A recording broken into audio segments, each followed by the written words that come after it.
If you've ever followed the ketogenic diet before, or even been low-carb, you have probably experienced a, possibly quite significant, drop in weight initially, and then eventually you hit a plateau and weight loss stalls. While this may cause a bit of a panic, don't let it keep your cortisol levels high and stress you out. It's actually a quite common situation, and there are things you can do to help. First things first, let's cover the difference between weight loss and fat loss. While they may seem like one in the same, because isn't fat loss weight loss too? They're actually quite different. Weight loss is pretty self-explanatory. Simply, it is a decrease in body mass, which can be a result of a number of factors including loss of body fluid, body fat, or lean body mass, muscle. Fat loss, on the other hand, is a reduction in body fat, adipose tissue only, which spares lean muscle mass.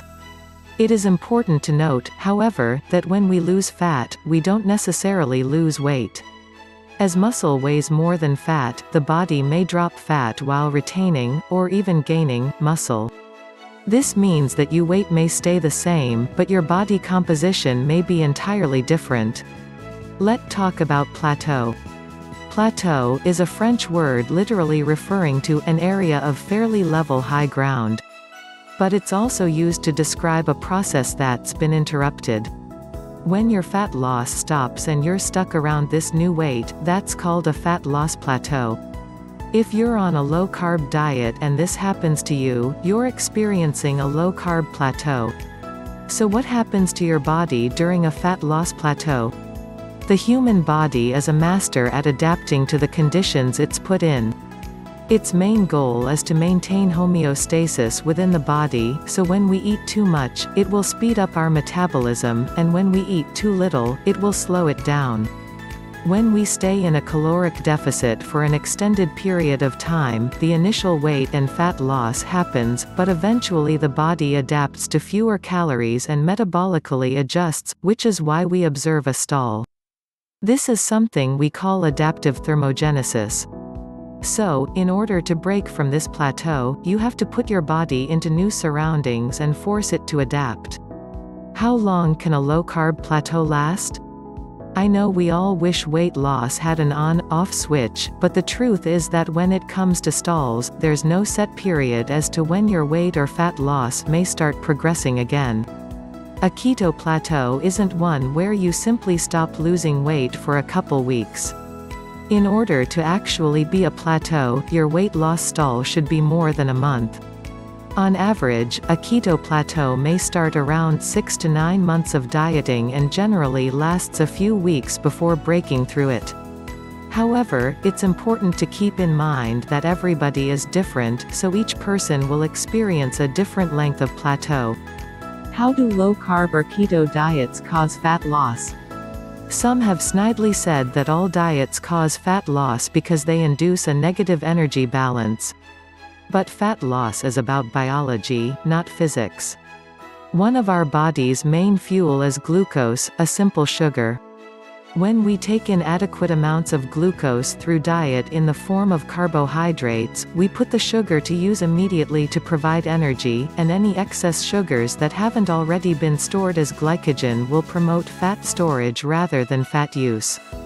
On a moderate to high carbohydrate diet, we have adequate amounts of glucose circulating through the blood, and the glycogen stored in our liver and muscles are where we'll be getting most of our energy.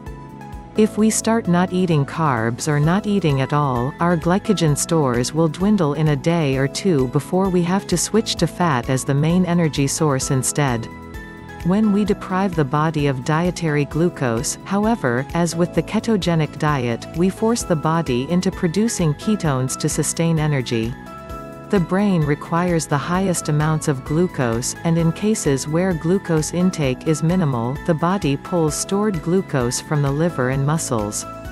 If glucose intake is still insufficient for several days and glucose levels become fully depleted, insulin levels drop and the body begins to use fat as its primary fuel source.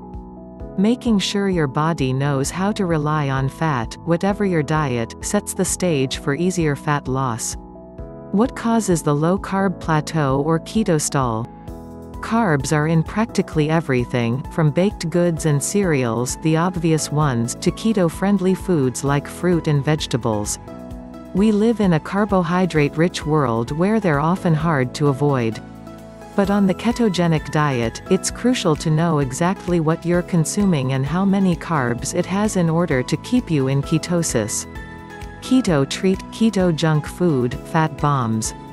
Like any diet, keto also has its treats and cheats that get you to hit those macros. But because keto treats are still high in fat, consuming too many of them can result in a plateau. But it's still important to avoid foods that, although technically keto, dysregulate your appetite or partition too many calories towards your fat tissue. When your only goal is to get into ketosis, the calories may not be that important, but when you're trying to lose weight on a keto diet, it's important to know because having too much fat will cause you to plateau. Confusing macros, percentages versus grams. This one doesn't seem like it plays all that big of a role in the keto stall, but it actually does.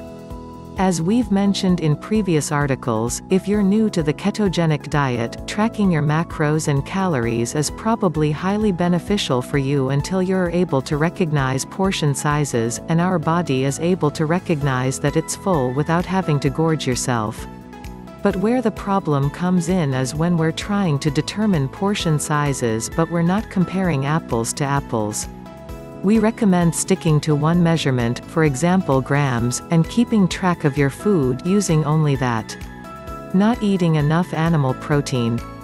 It's hard to eat too much protein. Most people don't eat enough high-quality animal protein.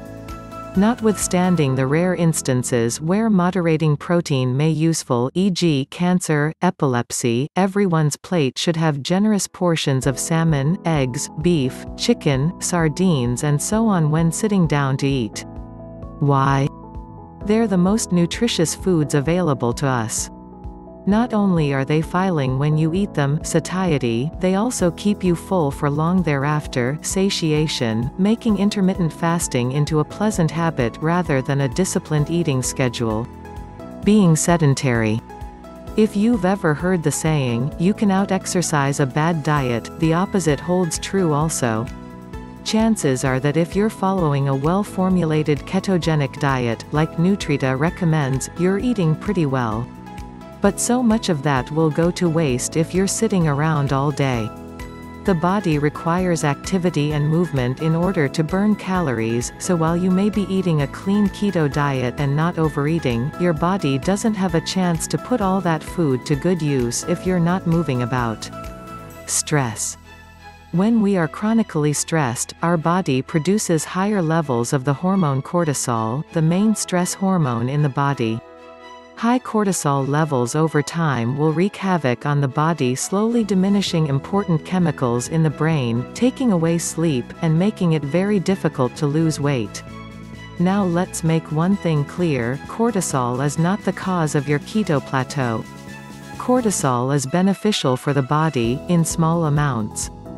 It serves to protect the body in times of stress and help to mobilize glucose stores to give the individual energy. It's why people call it the fight or flight hormone. Poor sleep. We all know that sleep is important, but somehow, we just can't get enough of it. If your sleep hygiene isn't on point and you've hit a plateau, it may be a key factor in why. Poor sleep is another stressor on the body, and when we don't get enough of it, our bodies compensate in a few different ways. First, our cortisol levels increase, which, as we know from the section on stress, can cause a whole cascade of negative effects on the body. The second way poor sleep contributes to a weight or fat loss plateau is through unregulated hunger hormones. All these keto plateau are beatable. Click the link in the description to know more.